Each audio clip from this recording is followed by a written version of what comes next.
Square Enix going to sue me after this video? Very possibly.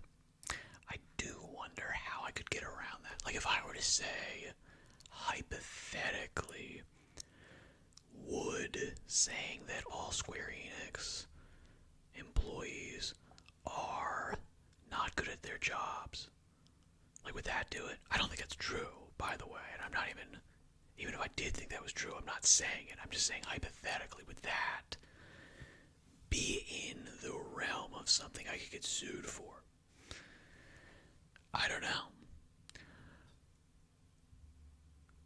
I'm going to have to read the policy. Square Enix has announced a new anti-harassment policy that aims to protect its employees and partners.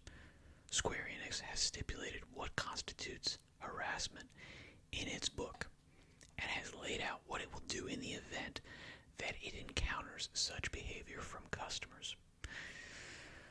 Okay. There is a lot to unpack in the idea of this.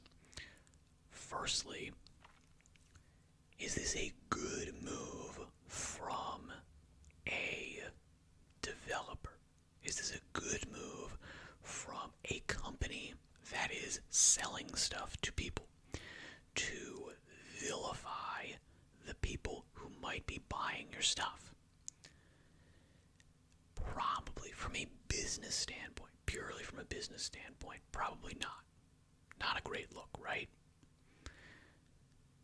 Now maybe it's necessary to protect your employees, and your employees' well-being is, on the whole, more important than the life, livelihoods, feelings, whatever, of a small subsection of the people that you're selling to. Okay.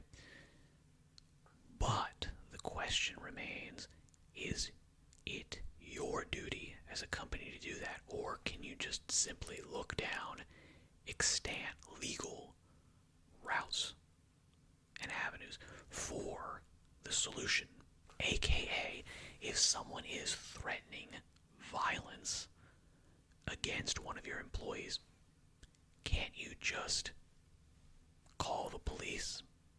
Isn't there a legal system that is basically designed for that exact thing?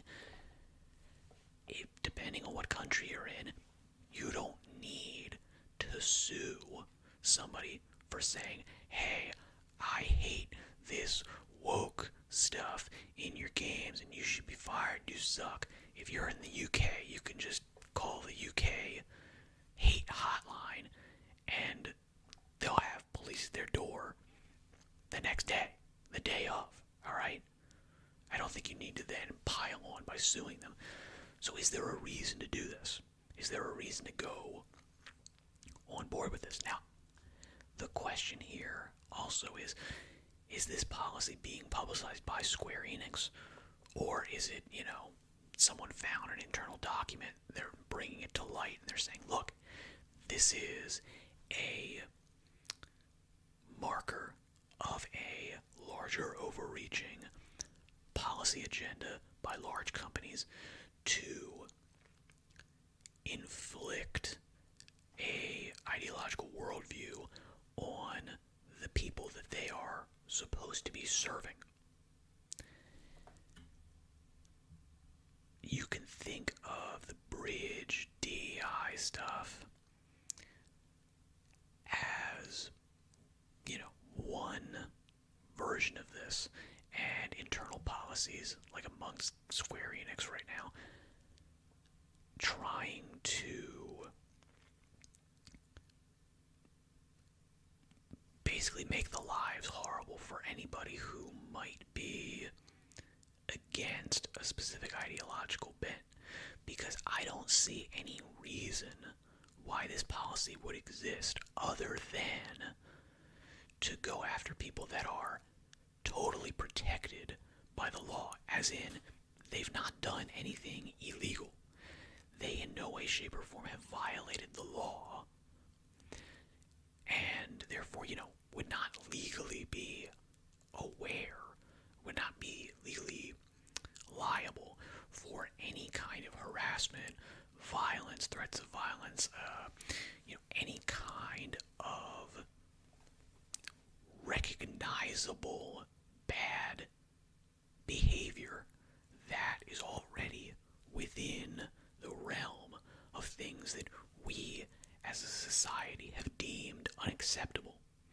It would only be for the behaviors that we have deemed acceptable, but perhaps distasteful. And then Square Enix says, okay, distasteful means suable. Means now we can, ban you, we can get rid of you, we can sue you, potentially. I don't know if they'll do that, but you know what? We are going to go the extra mile to get rid of certain aspects of our community, of people that we might be trying to sell to, if they do not agree with our stuff.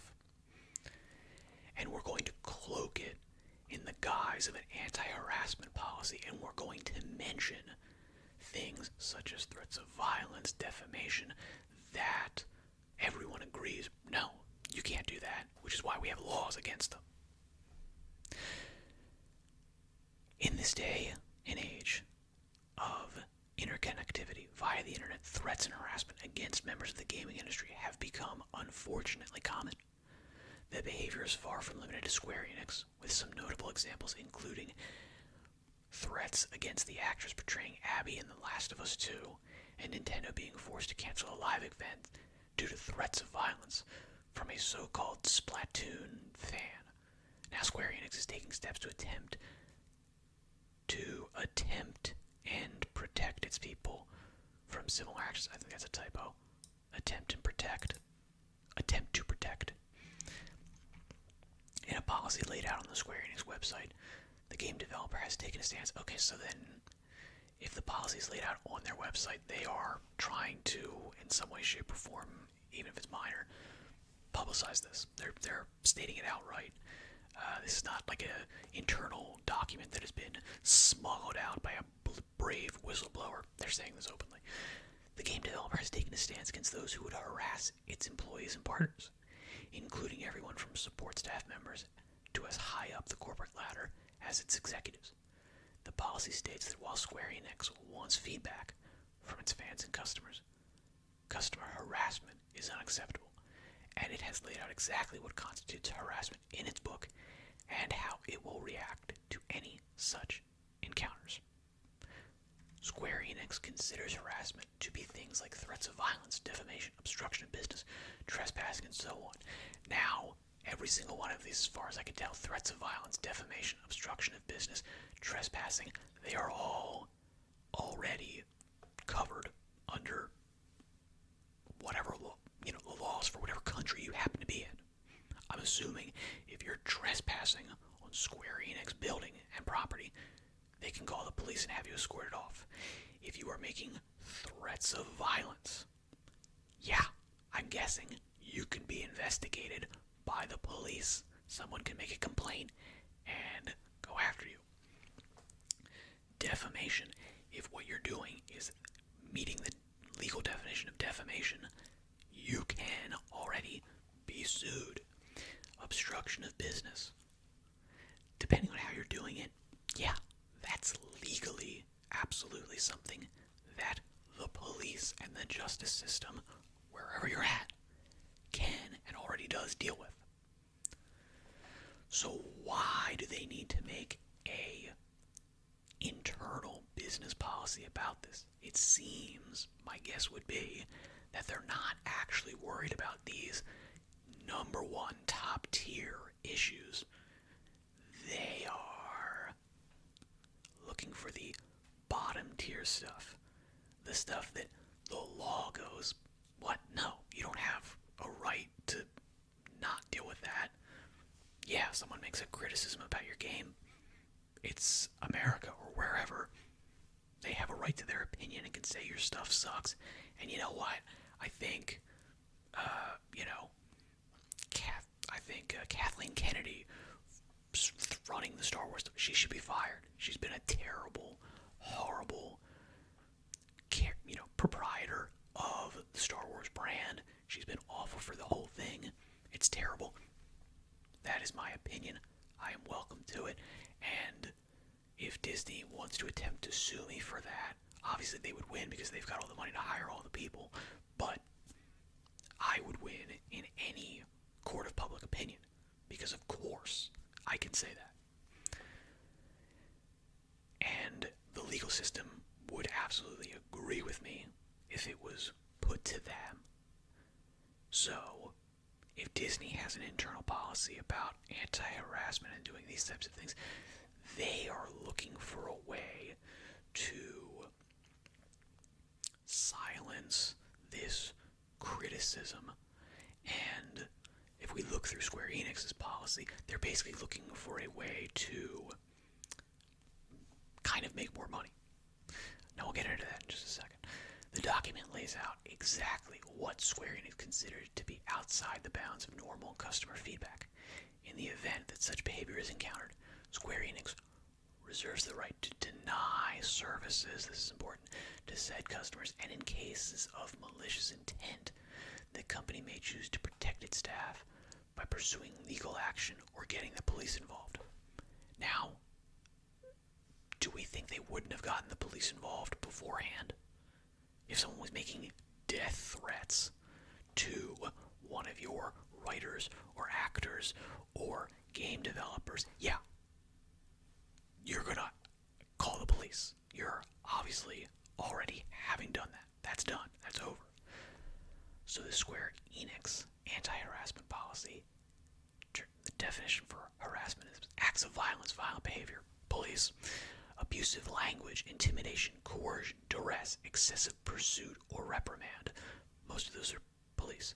Defamation/slander, legal terms. Denial of personality. Personal attack, including email, contact in contact form, comment or post on the internet. Advance notice of wrongdoing. I'm planning to do something bad. Yeah.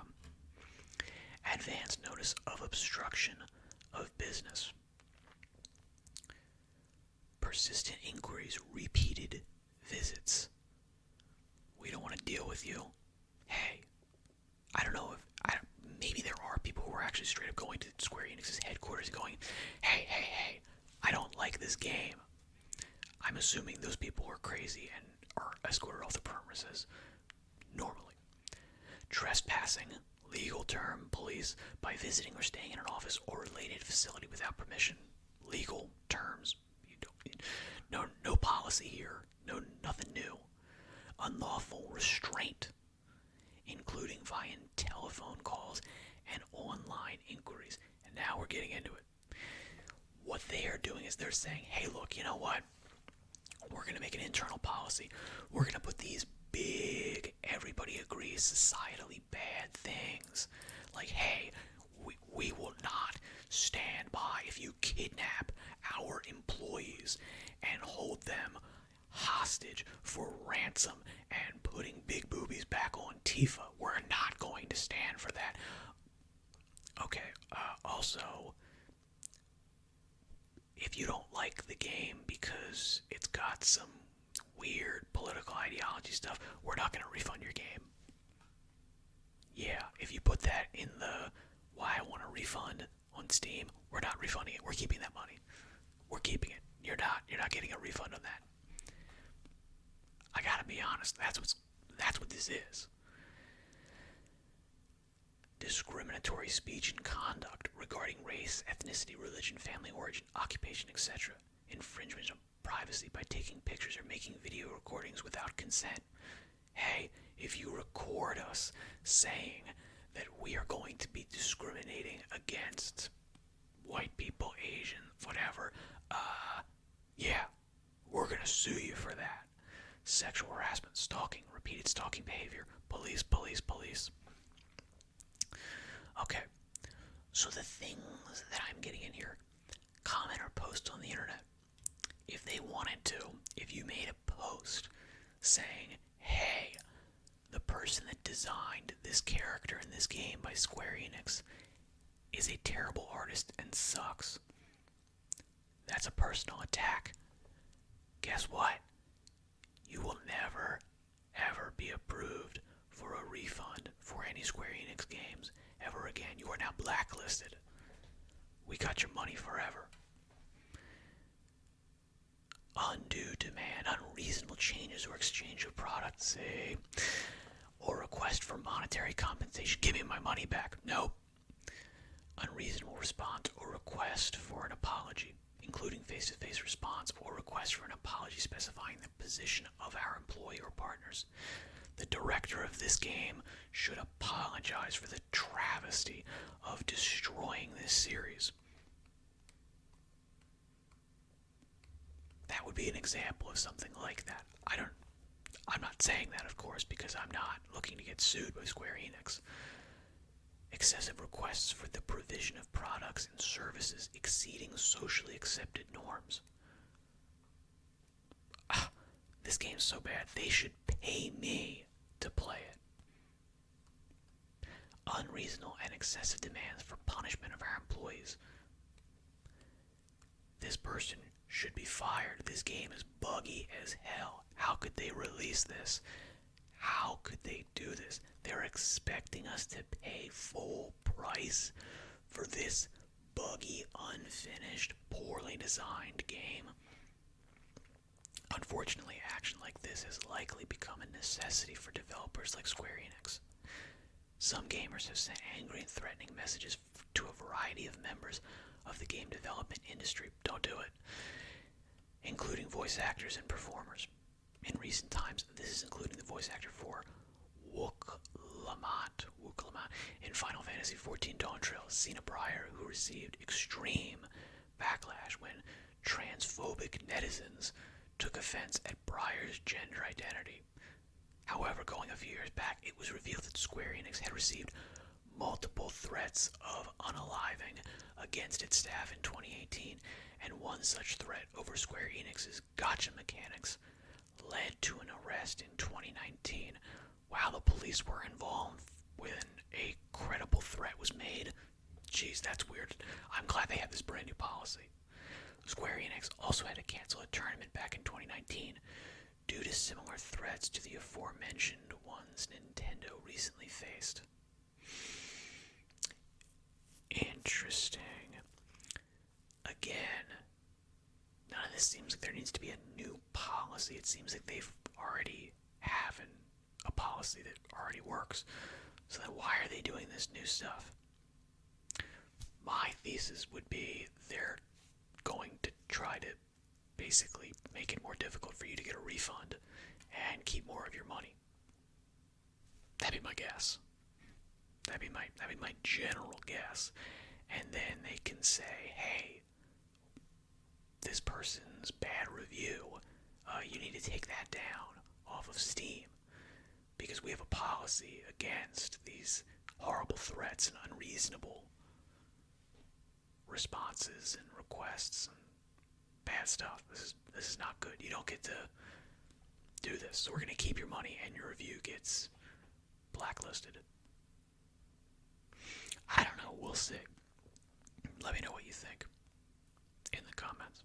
Good luck in all your endeavors. Thank you for your time and attention, and I shall say farewell for now.